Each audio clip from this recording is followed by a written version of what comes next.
They thought it was just another closed-door meeting, the kind where rank spoke louder than reason and silence was mistaken for submission. The room was small, sealed tight inside the Naval Command building, flags standing still in the corners, portraits of past leaders watching from the walls. Only a handful of officers were present, all senior, all confident that what happened inside those walls would never travel beyond them. She stood near the table, posture straight, hands relaxed at her sides, eyes forward. A female officer in a room where tradition still carried more weight than logic. She had been called in unexpectedly, summoned without explanation, and that alone told her something was wrong. She had learned to trust instincts long before she trusted rank. The Admiral sat at the head of the table, his uniform heavy with decorations, his expression already irritated before a word was spoken. He didn't invite her to sit, no one did. That was intentional. The meeting began cold. He questioned her report, not the facts in it, but her judgment. He questioned her decisions, not with evidence, but with tone. Each sentence carried an edge, designed not to correct, but to diminish. The other officer stayed quiet, eyes down, pretending this was normal. She responded calmly, professionally. Every answer was precise, respectful, controlled. She didn't raise her voice, she didn't argue. That seemed to anger him more.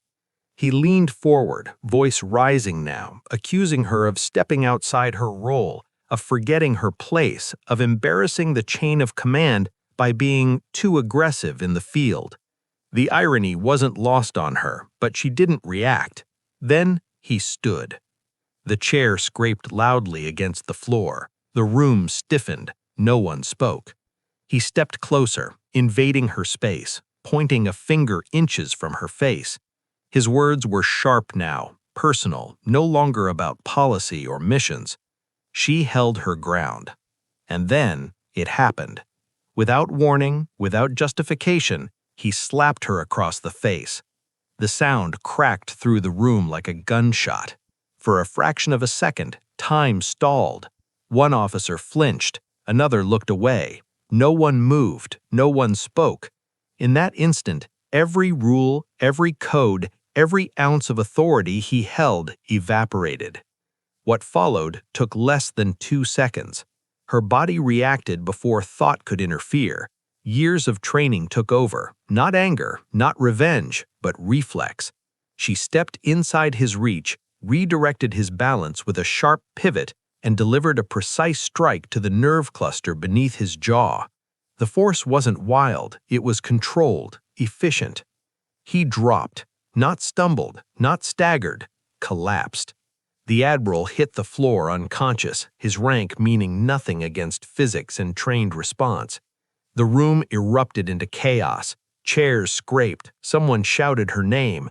Another officer rushed forward, checking the Admiral's pulse. She stepped back immediately, hands open, breathing steady, eyes alert.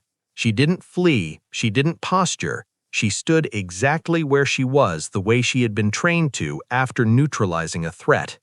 Security burst in seconds later, weapons lowered when they saw the scene. An unconscious Admiral on the floor, a female officer standing calmly beside the table, witnesses frozen in shock. She was escorted out without resistance. Word spread through the base faster than anyone expected, though the details were twisted with every retelling.